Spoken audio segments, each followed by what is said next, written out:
Hey everyone, my name is Courtney Gavin. Thanks so much for tuning in today. I'm really excited to talk to you guys about my postpartum checklist. For those of you who may not know, I'm currently pregnant right now with our second baby. Our firstborn, Xander, he's 2 years old, and Gabrielle, she's on the way. In just a few more days, I'm gonna be getting induced. So it's starting to get real. I'm really excited, but I'm also a little nervous just because, it's the unknown. I don't know what's gonna happen, but overall, I'm pretty excited. First and foremost, you guys want to have a cute little basket to put all your postpartum supplies. I have quite a bit of it laid out right now and I didn't put everything in here, but you're going to want to have something like this because it keeps everything in one place and it's something that you can put right above your toilet. On my must-have list are these perennial cold packs, and basically it's just a really thick pad that has ice in it. It's like a cold pack, but you actually activate the ice by folding it over, and I think you shake it up. It's a one-time use. So I went ahead and bought a bunch from Amazon because I just wanted to have some ready. Keep in mind, a lot of the things I'm going to talk about today are pretty much provided by the hospital for the most part, but this being my second go around, I know what I want, and I wanted to go ahead and start having my postpartum basket ready to go so when I come home I don't have to get organized. Next, you're gonna want a perinatal squirt bottle. It's basically a fancy term for a squirt bottle for your area down there when you're going to the bathroom, because you're not gonna be typically, wiping with a traditional toilet paper right away. If anything, I'm pretty sure I used wipes for quite a while, kind of like baby wipes or diaper wipes. But even then, even with the wipe, you're not going to be, wiping aggressively. You're going to be probably, if I remember correctly, just patting that area. But to get really clean and to get rid of blood and fluids, you want to have a squirt bottle because it can kind of get in those areas where, you may not get into because you're not wiping. I know it sounds kind of weird and gross, but that's just the reality.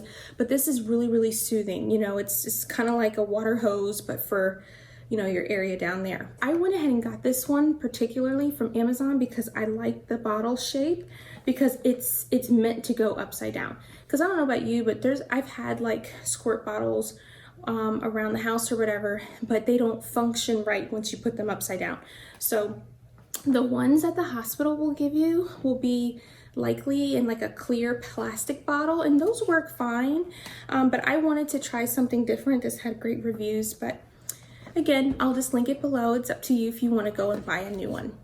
All right, next, one of my favorite things that I cannot live without during a postpartum recovery are these things called tucks. It's basically witch hazel cooling pads, but they come in a circle, which is why this is in a circular jar. And they kind of remind me of little salami or pepperoni or something like that, because what you're gonna do is you're gonna make a sandwich on your really thick pad, and you put maybe 3 or 4, 1, 2, 3, 4, give or take how long your pad is, and basically make a witch hazel sandwich. But what's nice is that once you're done going to the bathroom and you're putting your mesh panties on, and you put you have your pad and your witch hazel pads, it just feels really good, you guys. After you give birth, going to the bathroom is it's an adventure. And I can only speak for those who have had vaginal delivery. That's the only type of delivery I've had, so I'm not sure if women who have had C-sections, if they've had the same kind of pain or the same amount of bleeding or not. I'm not really sure, and maybe I will interview some women who have, and they can talk about their postpartum journey. But I can definitely speak for those who have had vaginal deliveries. Oh my goodness, whew.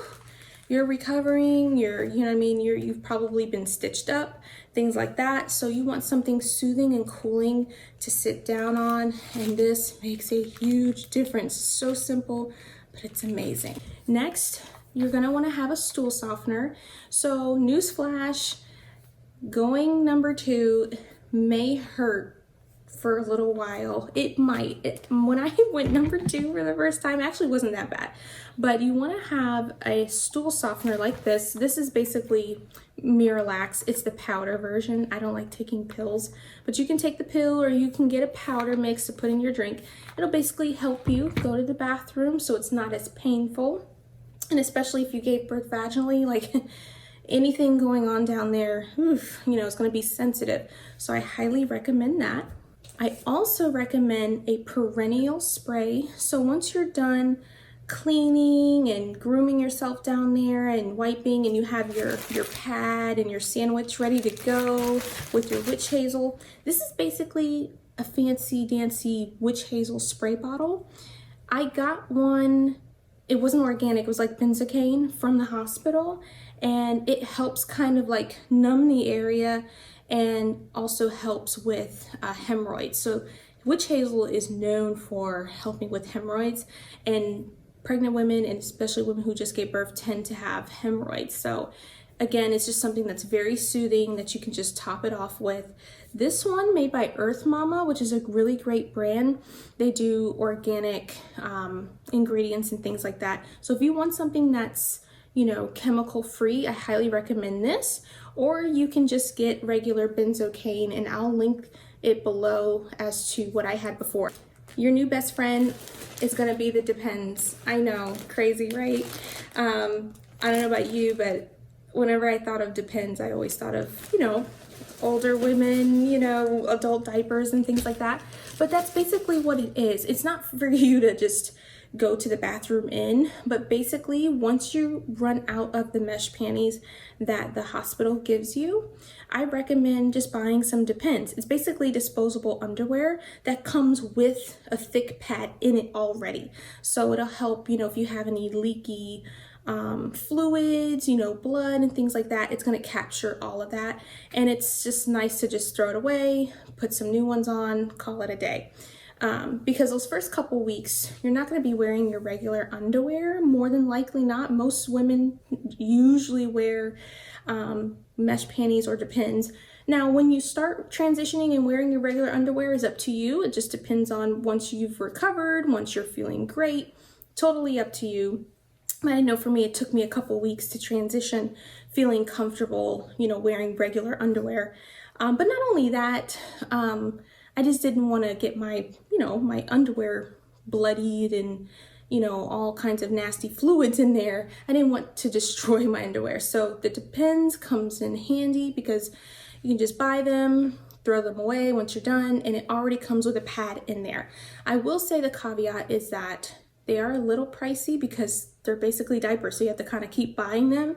But the good thing is you won't be wearing them forever. Most likely not, hopefully not. But I definitely recommend that. A couple other things that I want to mention that I don't have with me because it's in my hospital bag and I don't feel like grabbing it is you want to have some nursing pads. Even if you aren't breastfeeding, you may be leaking breast milk for a little while, and you want to be able to put those disposable pads in your bra so that you're not leaking through your shirt and leaking all the way down to your legs and things like that. Trust me. It'll happen if you don't have the nursing pads. So definitely get that.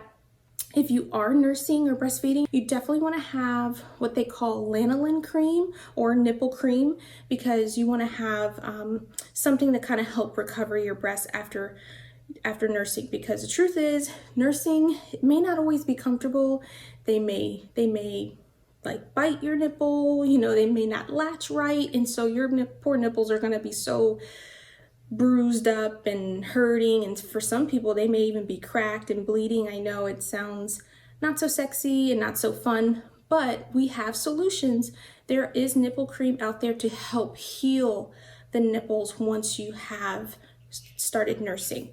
Also, another thing that I recommend for cracked nipples or just nipples that are hurting are these cooling gel pads. I think they're made by Ameda. Again, check out the link below so you can see what I'm talking about. And they're basically like, think of it like cucumbers, like cool gel pads that are like cucumbers, but they're for your nipples, and it feels absolutely amazing, especially right after nursing. So hey, you know, I just want to be honest with you guys because this is what postpartum is. Everybody's postpartum is different, but trust and believe, it's a journey, it's a transitional process, It takes healing, it takes time. Hopefully this gave you some insight and gave you something to, look forward to in terms of having a plan in place. Go ahead and get your basket. I got this one from Target. But one of my personal favorites is actually Hobby Lobby. They tend to always have a good deal. And again, this is something you put right on top of your toilet, so it's right there. But if there's anything that I didn't talk about, if you have any questions, please be sure to ask. Please don't hesitate. I'd love to help anytime, anywhere, for anyone. So this is something I'm passionate about and I love doing. But thank you so much for hanging in there with me, and I'll see you soon.